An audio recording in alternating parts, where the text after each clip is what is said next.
Alright guys, how you doing? Brainsmasher here. Thank you for joining me. Got an opinion piece here to share with you today. In response to two related comments / questions that I've gotten on videos recently. And this is a topic that I've wanting to get more and more into as we go forward. I know you're rolling your eyes straight out of your skulls, but this is something that has become increasingly important to me as a person, as a metal fan, especially as a black metal fan, as a politically aware, socially aware person, and where that line comes to a head with my musical past and current obsession with it. So I wanted to take the first part of this video and amend my previous comments on my Deathspell Omega opinion. I was severely underinformed about Deathspell Omega at that moment. What I said, now definitely please watch the video, link below if you haven't seen it before, but basically I was just saying you need to make decisions on what you feel and what you do about your decisions based on information you find out about bands. And I had found out that the singer of Deathspell Omega, yada yada yada, not into him.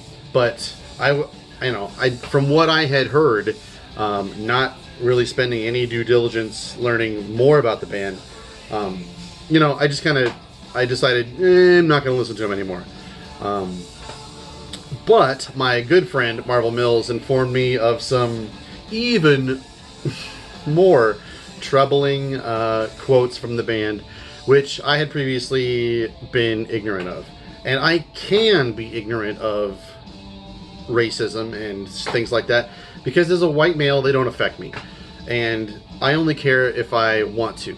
So you got to be aware that people like me, and if this is also you, these kinds of things don't seem like they matter because they don't affect white people like us. And why would I care about racism if it doesn't have anything to do with me, right? A lot of people can say that. A lot of people can also say, hey, just separate the art from the artist. Well, that's because you can. Anyways, I'm going to quote here.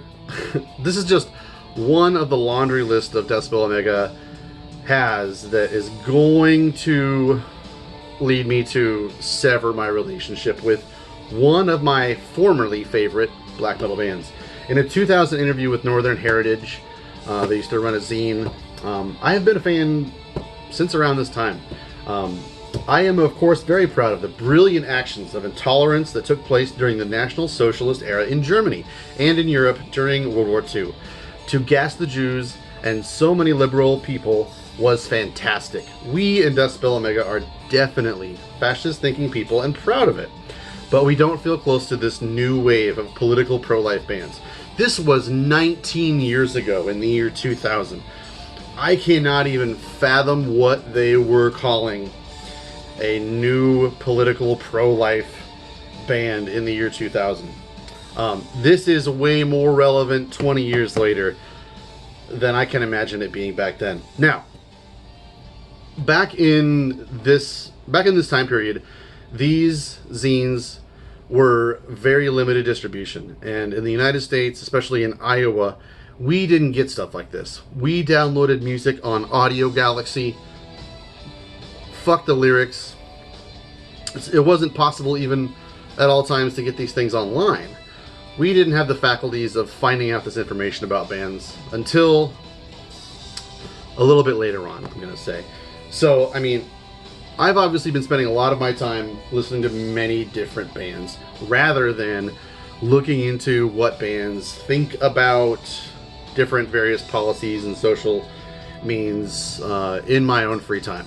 I sit around gorfing music and records all day long, and if you think I have time to process and think about all the lyrics and whatnot, I'm sorry. That's just not what I have done. But so I want to start this series and call it Sketched Out. And what it's about is my process coming from a person who was privileged enough to be ignorant of a lot of this kind of stuff in the past. I feel like a lot of the conversations that we're having right now is this monochromatic black and white kind of, I'm definitely not a Nazi or a fascist, or you are definitely a Nazi or a fascist. And there doesn't seem to be any room for gray area or understanding that not everyone is informed enough about this kind of stuff due to ignorance or just due to not caring. Well, I honestly kind of the same thing. But, you know, and it's up to you. If you want to look into this stuff, you know, you can look into lots and lots and lots of different bands and the shitty things that they do and say.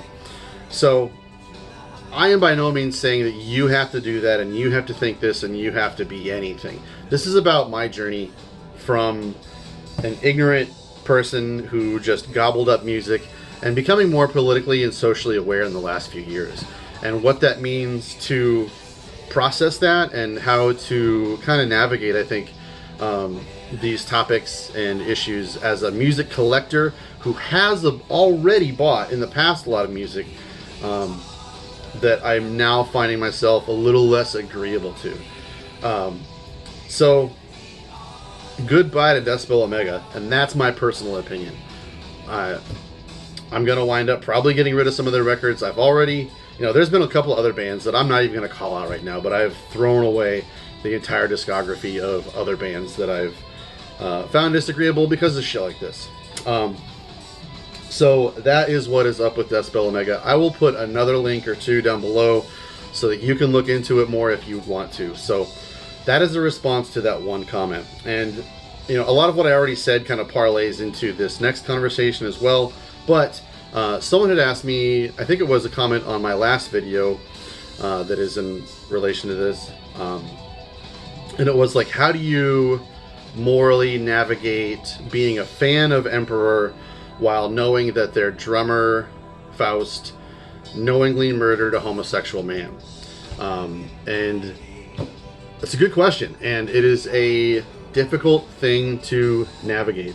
And I don't spend any time judging anyone else's process on their fandom or you know, how they deal with whatever their relationship with Emperor is. Mine, though, has changed a lot from day one to now. Day one, take it back to 1996 when I worked at a grocery store in Marion, Iowa, and I would go in and look at Metal Maniacs. That was the only resource for anything related to metal at my disposal. And every month we would comb through these Metal Maniacs, flipping through the obituary and the Cannibal Corpse and all that shit, just to see if there was some paragraph or review or anything about Norwegian black metal. Sometimes Emperor would be in there. Marty Rikkonen did a good job of you know, kind of bringing that European metal into the American scene by way of Metal Maniacs in that time period. So my knowledge of what these bands were like and the people that were in them was nil, while I had the albums at my disposal and I was listening to Anthems of the Welcome at Dusk and just blowing my fucking mind. And just, there's this mysticism. There was this mysticism that I enjoyed about the band, not knowing what they were like, or not knowing the story, and not being able to read interviews back then. I didn't really understand that you could, you know, get on mailing lists for underground zines and tape trade and stuff like that until many years after that. So, so here I am. 16, 17-year-old kid with a couple of Emperor albums, Dark Throne, Immortal, stuff like that, and knowing very, very little about them. It wasn't until about a year after I got out of college, dropped out of college, I was 19, and we got AOL at home, and then I started to really start learning about what was out there about the bands that I was already just wholly obsessed with. So that's not to say that just once I got online, I instantly realized that these people were disagreeable people. I wasn't all of a sudden, a anti-fascist whatever. But there have been some things have come to light, I guess, with Emperor, where they have had chances to maybe kind of try and wash away what, their past, or like kind of say something to condemn what Faust did. But I've heard conflicting things. I've read a quote from Emperor, from Ishan. Some people say it's Ishan. I really don't care. But this is really where it boils down to me, and I am pretty comfortable somehow cutting Emperor out of my life. We'll get into that in a second. But basically he says you can have your individual perceptions of whether that is fair or not. And what he's talking about is whether 14 years that Faust did in jail for murder. But if it's morally okay for the bureaucratic legal system and it's still not morally right enough for you or politically correct enough for you, then maybe black metal isn't enough for you. You can't have true black metal without the craziness.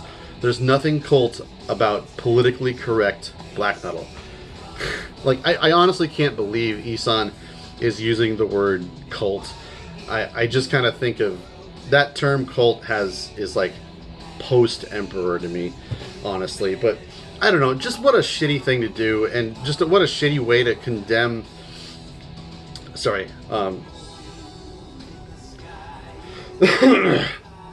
What a shitty way to just brush off the actions of their drummer and just act like, you know what, if you don't like this, then it's not for you. Dude's a grown-ass man. Anyways, I disagree with that. I take issue with that. And I try to be judicious about what I do with my money and what I do with my social media presence and what I do with my YouTube channel. So, you may have noticed a couple of months ago, I cut Emperor out of my intro and my videos. That's just what I personally felt more comfortable doing. I'm not going to be burning my Emperor records anytime soon, I don't think, but it is hard to listen to them now with after recently looking a lot deeper into the story of the murder and all that. But I mean, to be fair, I was never really a big fan of In the Nightside Eclipse. I know Anthems to the Welcome at Dusk was really my bread and butter with Emperor, but anyways, I've got to deal with that how I do. And, it doesn't have to be a black and white kind of thing. And it doesn't have to be an instantaneous, just set it all on fire and act like it never happened. I think it's important to kind of dwell on these topics and learn from these issues and learn how others deal with them in a more humble and inquisitive fashion, rather than acting like once you find out about something, you instantly know how you want to deal with it. I just don't think that's a genuine way to react. When I find myself kind of conflicted with something, I tend to think about it as an opportunity to grow, but I also try to gather as much information on both sides of a topic before I really try and kind of consume how I feel about something. So that's what I did. I looked into some interviews. There are some Metal Sucks articles about this, and that's where I stand. So I know this is going to get a lot of dumbass comments and people saying they separate the art from the artist. And if that's what you can do, then enjoy separating all the art from the artist. But your artists that you pay money to and you give social media presence to and awareness to and you share and you bring attention to their art, they aren't separating your money from their actions, are they? We'll see you next time. Thank you for watching Sketched Out, Episode 2.